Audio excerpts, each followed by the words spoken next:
Hey guys, it's Micah, and for Chapter 2's 1-year anniversary, I'm going to reveal to you 10 lost secrets from Poppy Playtime Chapter 2. We'll be discovering everything from deleted scenes, lost locations, to over a dozen unused characters. Keep in mind this list does contain major spoilers for Chapter 2, so if you haven't played it yet, go play it, and then come back. You have been warned. Before we start, I want to let you know we're doing a giveaway for 10 copies of Chapter 2. More information on how to win your free copy later in the video. Now without further ado, let's get into it.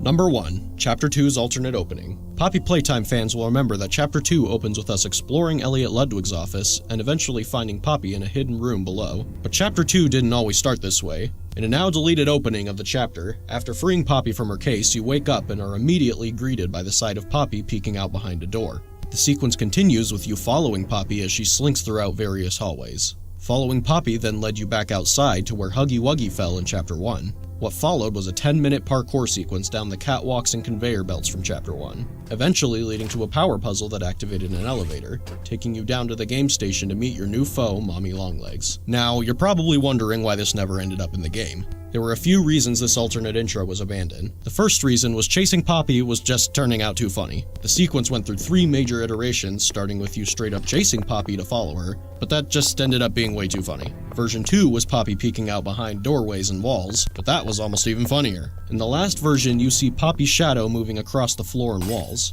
This version was definitely the creepiest iteration, and it's the one we ended up sticking with for quite a long time. But in the end, it was abandoned for just feeling a little too cheesy. The second reason was simple. It was too long. You went through a 10-minute parkour sequence and a wild goose chase without really learning or seeing anything interesting. Which leads us to the final reason for the scene's abandonment. Mommy Longlegs had no mention or build-up.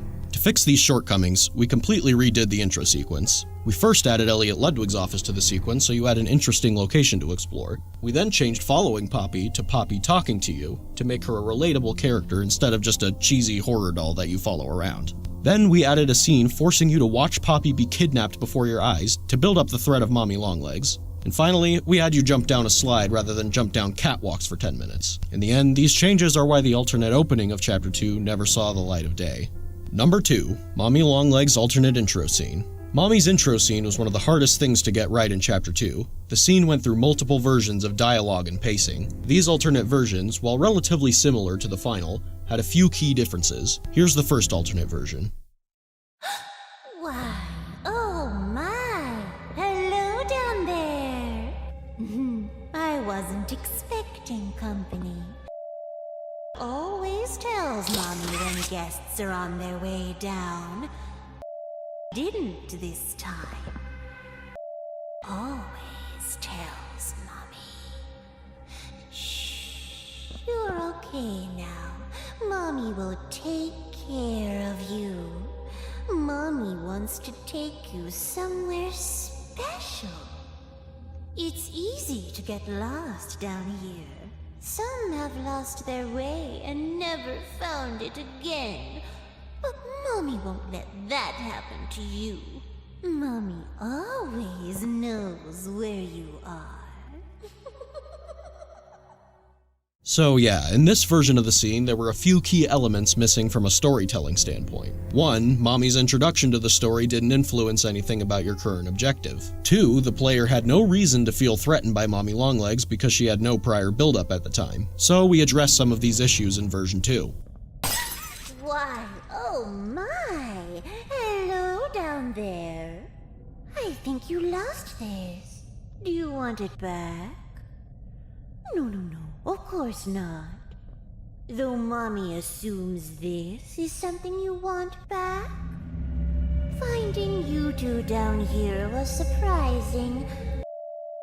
Always tells Mommy when guests are on their way down. Didn't this time. Always tells Mommy. Mommy loves to play games. Do you like to play games? How about you play some games with Mommy? Oh, you don't have to. Mommy can just keep little Miss Poppy if you don't want her. But Mommy already knows you love to play. Some have lost their way and never found it again. But Mommy won't let that happen to you. Mommy always knows where you are. So this version addressed one of the big issues. Mommy now kidnaps Poppy to give the player a motive to play Mommy's games. But then we realized something. The player doesn't even need Poppy. Who cares if she's kidnapped? So Mommy showing up still didn't affect your current objective. So here's what we did to solve it. We had Poppy be the only one who knows the train code, so now you need her to escape. We also added that scene where Mommy comes out of nowhere and pulls Poppy down into the abyss. Problem solved. Now, Mommy steals your only way of escape, and watching Mommy kidnap Poppy makes her introduction all the more threatening. Number 3. The game station's lost designs. Fans will remember that the game station features a giant mural of Mommy Longlegs, a playground for the kids, and entrances to the station's 3 main games. But it didn't used to be this way. The original design of the game station was absolutely massive, and featured a mural on the roof with a giant sun and moon illuminating the station. Although it looked jaw-dropping, there were 2 major issues. It was unrealistically big and was completely empty. It didn't seem like it could have been a real functioning location for kids. The second version featured a new design for the sun and moon, and a lot more color in the room to make it more inviting for the kids who'd visit. However, it was still completely empty. So we went back to the drawing board, keeping in mind what a place like the game station would need to be a fully functional and realistic location. In the end, we shrunk the room, added a big playground for the kids to play in while they waited for their turn in the games, added structural supports for realism, catwalks for Playtime Co. employees to observe the things going on, and of course, added some classic Playtime Co. style branding. Number 4. Musical Memory's lost design. Musical Memory used to have a much different aesthetic than it currently does. In the original version, the walls were completely covered in TV screens of various sizes that would display the name of the button that you're supposed to press, and the buttons you press during the game used to be suspended by big mechanical arms. The reason this design was abandoned was fairly straightforward. The aesthetic was too high-tech looking for Playtime Co. The array of TVs and mechanical arms made the room feel closer to a spaceship than a toy factory. On top of that, we also decided that we wanted to include an area where Mommy Longlegs could watch you play, and that just wasn't going to work in a curved room with a bunch of TVs. Number 5. Cassie Cutie Pillar. Some of you may actually be aware of this one. Cassie Cutie Pillar was the original character that was going to be chasing you throughout the Statues game. She was a giant caterpillar with a pink snout, beady eyes, and 2 antennae. Cassie actually appeared in the official Chapter 2 trailer before she was scrapped. Though Cassie was cute, we felt we had the opportunity to make the character more unique by creating an unholy combination of 2 different animals. So we went back to the drawing board. We spent a long time picking the right face for this new character, something that didn't feel too goofy for the Statues section of the game. Eventually, we settled on the design that would become PJ Pugapillar. This was one of the later changes we made to Chapter 2, as we had already made a completely finished model of Cassie, complete with fur simulation and realistic eyeballs, as well as various art of Cassie throughout the game having to be swapped with the new PJ art. Number 6. Daisy the Flower and 7 other characters. This is probably the most well-known one on the list. Very similar to Cassie Cutie Pillar, Daisy was the original character that was going to be lowering towards you during the Musical Memory game. She was a flower marionette suspended on strings with a very unsettling face. Like Cassie, Daisy also appeared briefly in the trailer for Chapter 2. Daisy was abandoned because we wanted a character with more theming, and a way to alert the player that death was getting closer and closer. And this is where things got difficult. We went through 7 completely different character concepts for the Musical Memory toy. A monkey, a clown, a fox, a princess, a bluebird, another bird, a ballerina bird, and finally, a bunny. We liked the bunny because he had great theming with his symbols and clothes, as well as his symbols serving as a great audio tool as you hear him descending upon you in Musical Memory. After a few slight design tweaks and color variations, we finally got the Bunzo bunny we all know today. Daisy the Flower wasn't completely absent from Chapter 2, however, as we see various art and posters of her throughout the game, as well as a full cardboard cutout with voice lines from Daisy. Number 7. Mommy Longlegs alternate designs. Mommy Longlegs went through dozens of designs before she became the noodly pink maniac we all know today.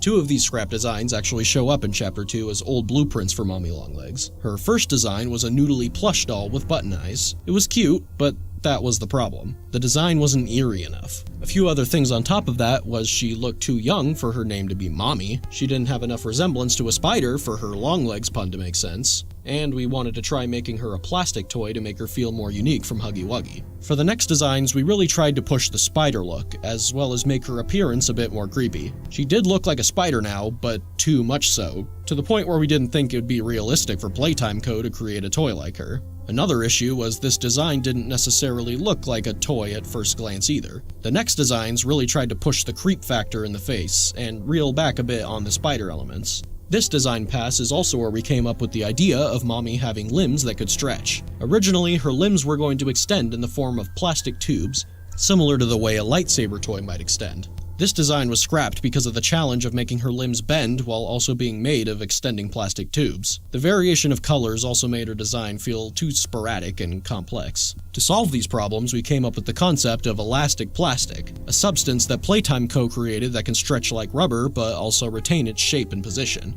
We also simplified her color pattern and gave her a spherical waist similar to a spider's abdomen. We concepted a few alternate designs after this one with more spider-like features, however, the problem from before still persisted that it was too spider-like and creepy for Playtime Co. to have realistically made.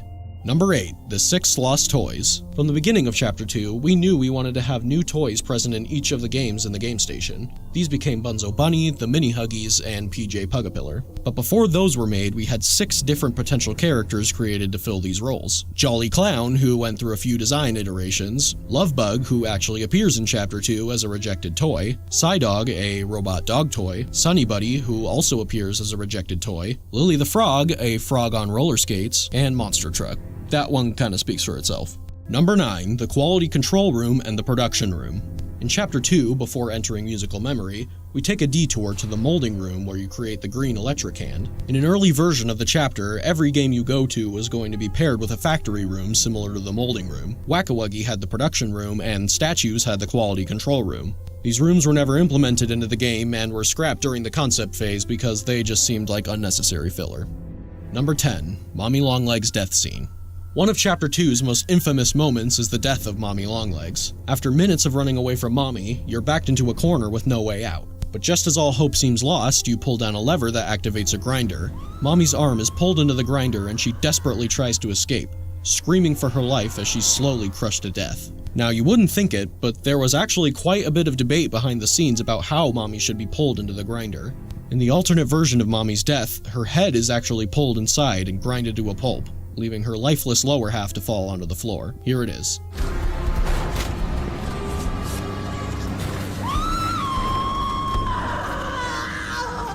What have you done? You make me part of you! You can't do this to me!